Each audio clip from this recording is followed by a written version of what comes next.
Well, I'm going to change gears a bit and try to bring us probably back to some of the themes that we touched on in the earlier panel, and hopefully try to get us closer to look at what are some of the implications of what Taiwan needs to do in terms of its own technology strategy. So my presentation basically will have three parts to it. One is, first I'm going to give you a little bit of a global context, because I think that's very important to understand what are the choices and options that are available to Taiwan. Second, then I want to look at some of Taiwan's own situational factors, both the positive and some of the challenge areas. And then third, I want to answer the question kind of, so what? So what do you do given these circumstances, and what are the options? And maybe be even a little bit provocative about suggesting what the path might be.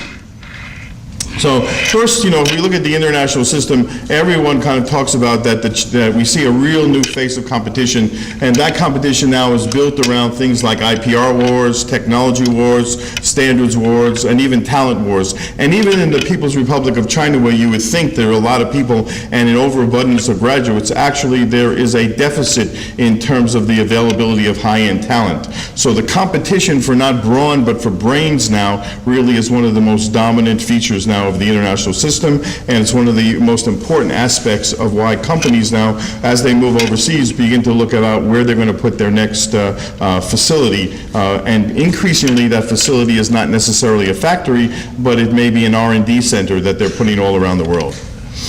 Second, we see a changing face of the international competitive environment because we see a change in the nature of the technologies that our people are focusing on. And in particular, we know that, for example, the new energy opportunities, the areas around the biotech revolution and the nanotech revolution, they all are different kinds of technologies, different in terms of the way that they operate, the way that they're developed, and that the kind of requirements for success in each of these are not the same. In fact, they're very, very different from one another, and therefore what you can do, how you can do it, and where you can do it differs based on the technology that you decide to work with. So if anything has come about over the last couple of years, then there are three things that in fact, if you don't take anything else away from my talk, these are the three things I want you to remember. One is fluidity. That we live in a very, very fluid international environment. The global financial crisis basically made it even more fluid, and change is just ubiquitous all around us. And so what we think about today, in fact, might not necessarily be true tomorrow, and how we plan for the future, probably if you pick up the Harvard Business Review, the Columbia Journal of World Business, the kind of thing that you'll hear about is how do managers manage in an era of uncertainty? And that's probably the biggest challenge they face.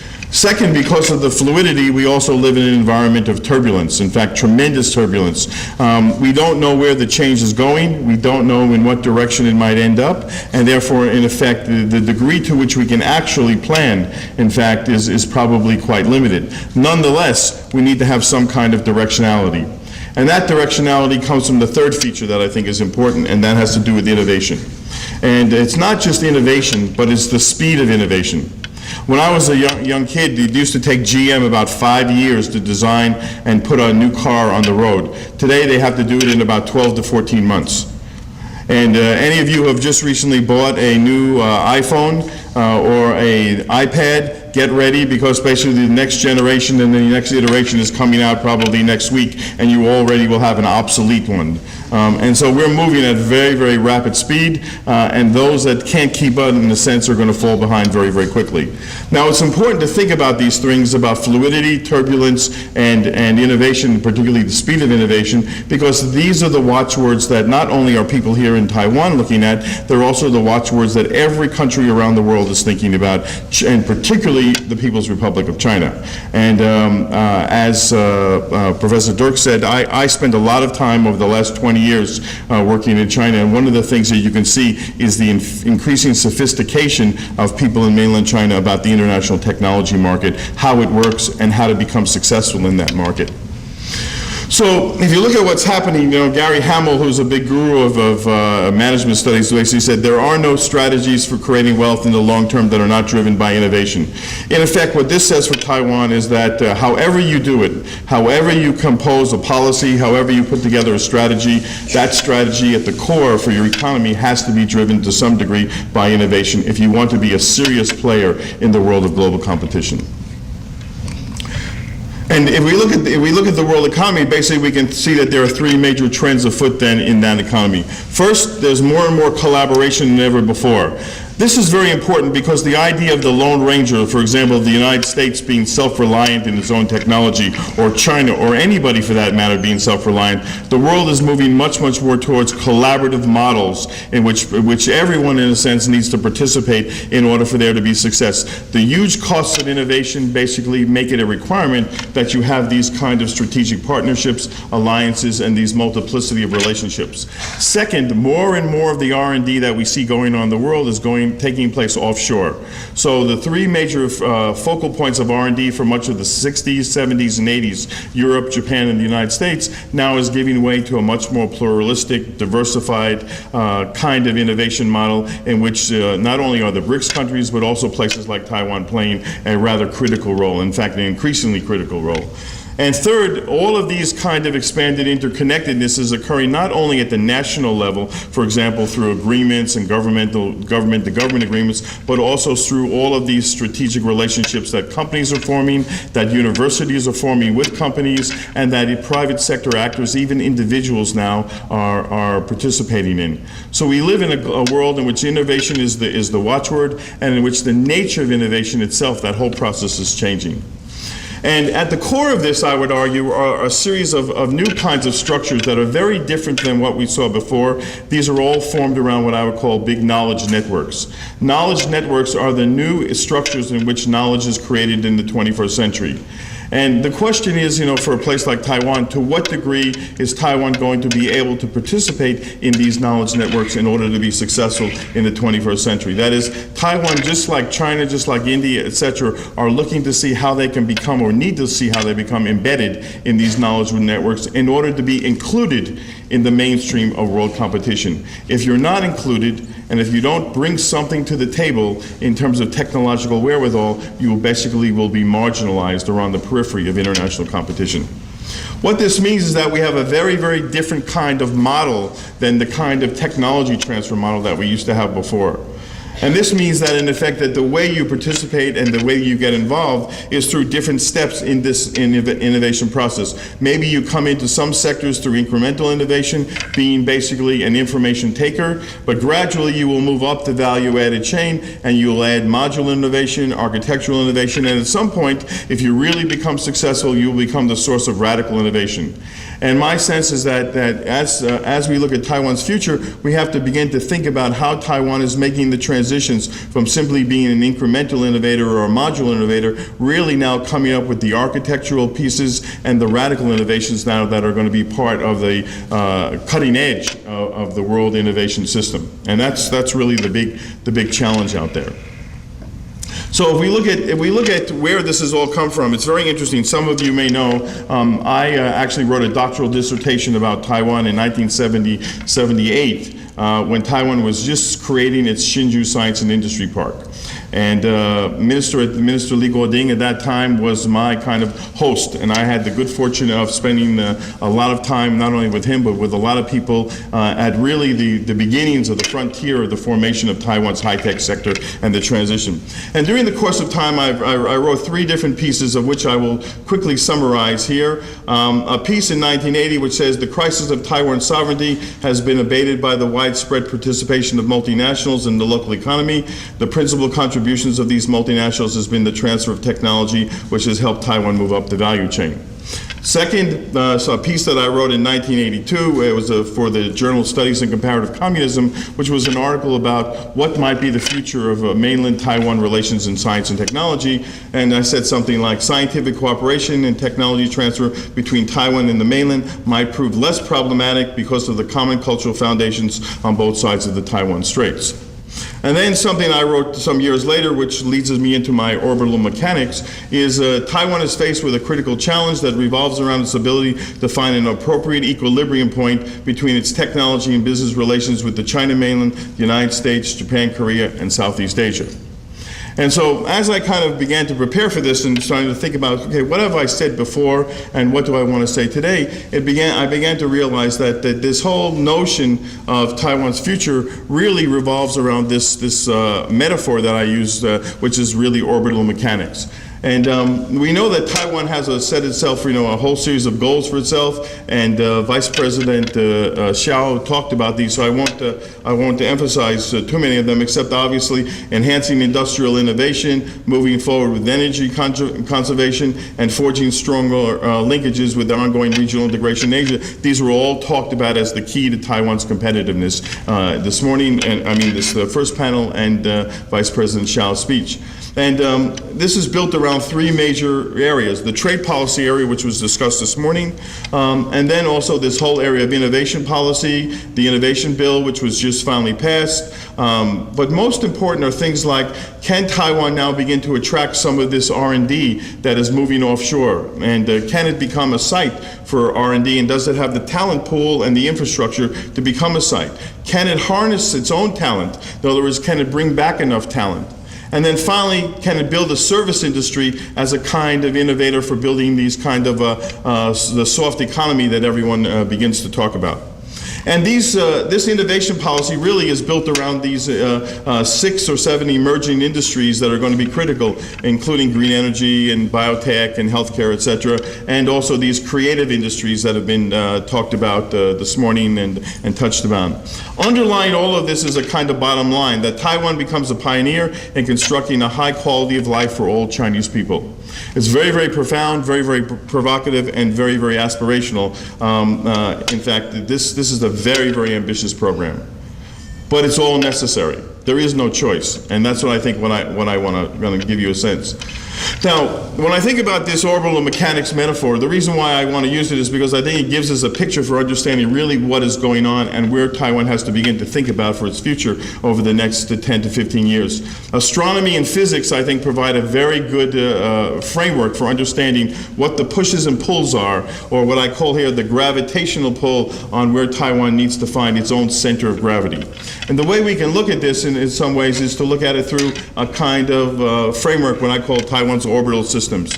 If we look at Taiwan, Taiwan basically evolves or revolves around 3 or 4 core systems. If you look at this, there's one obviously with the China mainland that we all understand. A second one that is with Japan and Korea, particularly in terms of Korea being a real direct competitor to Taiwan in many areas. The third, which are the linkages to Silicon Valley and the kind of Chinese diaspora of all the Taiwanese engineers and entrepreneurs that are now in the high-tech world of the United States. And the fourth is Taiwan's relationship into Southeast Asia, and also part of some of the evolving regional networks that are appearing. All of this basically suggests that Taiwan has to find some kind of equilibrium point. And as I was thinking about this yesterday, in fact, we went to go visit Taipei 101. And I was talking to Myron, and I said to Myron, Myron, I think this is really where the answer is. I said, if you look at this and you look at that 600-ton big ball that sits at the top of this 101 building, if the building is a metaphor for Taiwan, and then the big ball is this equilibrium point, in many ways, that's exactly what has to happen. That in some ways, this big ball is Taiwan's damper. It's the damper for the building to prevent the building from moving when there's a big typhoon coming or there's an earthquake kind of moving. It prevents the building from moving in too far in any one direction. And I think that that's very, very important for us to begin to think about how Taiwan can find for itself a successful long-term strategy without moving too far in any one direction. And there's a great tendency, very clearly, the great sucking sound you might call it, to move in any one direction too far, too fast. And I think what this metaphor begins to suggest to us is that Taiwan has to still have some very firm grounding in order not to shift too quickly in any one direction. So if we go back again, we have to go back to this orbital model. Which one and how are we going to find the center of gravity? I would make the argument that Taiwan's technological future is very much embedded within the framework of this kind of model. that in fact Taiwan's equilibrium point has to be, to some degree, some kind of equidistance in all of these orbital systems. That in fact it becomes very, very dangerous if Taiwan kind of just all of a sudden jumps loops and moves into one system and leans excessively to one side, because the building, just like 101, begins to tilt. And we always need to go back to ask ourselves, what's going to be the 600-ton ball at the top that's going to help to preserve this kind of equilibrium? So we know that we've seen the Taiwan economy go through a whole series of different stages. Right now it's going through this period of industrial restructuring and trying to figure out, in fact, what are those core industries that are going to be at the heart of this kind of big ball and stabilizing mechanism. And it's right now in that process. Now, the Vice President today showed us all the good news about Taiwan. Its position in the World Competitive Scoreboard, its place within these 12 pillars of competitiveness. It doesn't matter really what the report is. There's a global competitiveness report. There's a world competitiveness report. All the good news is that Taiwan comes out pretty good in almost all of these reports. The news seems to be very, very happy. I mean, look, if you look at this, Singapore sits near the top, Taiwan is number 12, Korea is number 19, China is number 29. You would think you might have some breathing space, and I think that would be the danger. And I think there's a very good book written by Jim Collins, some of you may have read, called From Good to Great. And the book From Good to Great talks about, in a sense, how good companies in the world tend to become complacent because they think good is good enough, and they don't aspire to become great. And there's a sentence in the book that says that the biggest enemy of great is good. Taiwan is good. Taiwan is good. And that's, I mean, I think we can come and we can see that. The question is, can Taiwan become great? And that's kind of where we need to shoot for. If you look at some other data, this is where Taiwan sits within that global competitiveness report in terms of innovation competitiveness. The data all is pretty good. Business sophistication, it's a little bit high, but in terms of innovation capability, it scores very, very well against all these other players in the game. Again, gives you a sense that there's a lot of breathing space out there. Okay. So, and this is just, but what are some of the weak links? The weak links really are built around kind of the macroeconomic position. Taiwan's economic position in the Global Competitiveness Report fell 7 spots down to 25th, a big problem. We know that there are problems in inflation, interest rate spread, public debt. But some of the even more concerns are really around the effectiveness of the institutional framework, that is the government public policy framework, and also the efficiency of financial markets, where Taiwan ranks fairly low by any kind of scoring. So Taiwan scores very, very high because of its innovative capability, but that's offset in many ways by some of these other problems. And I don't have time to go through all of these, but you know, again, these are just some of the indicators of the good news about Taiwan. So let me get to really where I think the core is. About a month ago, Michael Porter was here, and Michael Porter met with President Ma and gave a report and talked about Taiwan creating for itself a kind of complementary position over the long term. And I found I looked at the slides that Michael used, and I was very, very concerned about it, because Michael's assumption is that Taiwan's complementary position can be sustained because China is simply going to maintain itself as an assembly location for less complex manufacturing, source of commodities, and a manufacturing center for the mass consumer market. And I think that that's basically dead wrong. I basically think that that simply is not going to happen. I think that again, I've been spending the last 20 years watching what goes on in China, and China is moving very, very quickly, much faster than most observers of China's innovation system would have predicted was going to happen. Now, we don't know whether that future is going to be linear or not linear. It may go in all different directions, and the only surprise about China will be if there are no surprises. There's no doubt. But that said, there's some issues, and we can see just the Chinese economy already is trying to move from what Liu Xiaobo talked about, you know, the low-cost labor model. I think Liu Xiaobo probably, if he kind of looks at it, this thing is already changing. It's already moving, and it's moving very, very quickly. So we can see that Wen Jiabao talked about this, and talked about the financial crisis, again, about the kind of capture some kind of science and technology commanding heights, because in the aftermath of the global financial crisis, China expects there to be a new technological revolution built around green and around environment, and that's where they hope to be. So let me get to, which is really the key slide, okay? Excuse me? Okay. So if you look at Taiwan's future, then it seems to me you have three sets of possibilities. And I think one of the things that you have to do is you have to link politics and technology to understand Taiwan's future. So basically, there are three political outcomes that are possible. One is maintain the political status quo. Two, some kind of gradual but steady political integration with China. And three, some kind of gradual but steady political separation from China. And so these, to me, seem to be the options. There is we can talk about economic integration, we can talk about technology integration, but we can't talk about them independent of political integration because they affect the technology strategy that we choose. Whichever one up there that you choose is going to affect the correctness of the technology strategy that you want to deploy. So it all has an impact on the kind of R&D ties Taiwan forges with China itself, the R&D ties Taiwan forges with multinationals, the R&D ties it forges with other countries, and its treatment of its own science and engineering talent pool. And I would make the argument that, in effect, even if we leave out number three, the third possibility, let's just put that on the side for the moment, and even we begin to talk about the status quo versus some kind of political integration, the implications are all very, very different. And therefore, we need to begin to think about, in effect, how Taiwan moves ahead in terms of thinking about what the end game is. And if the end game has some inevitability to it, then in effect we have to begin to forge a technology strategy that lets Taiwan win within the framework of the political directionality in which it's moving. If in fact it doesn't do that, it's going to create a technology strategy that's going to exist in a political vacuum. And I think that would be the biggest danger for Taiwan in the years ahead, to simply basically ignore the political dimension while it thinks too much about the economics and the technology. And I'll end here. Thank you very much.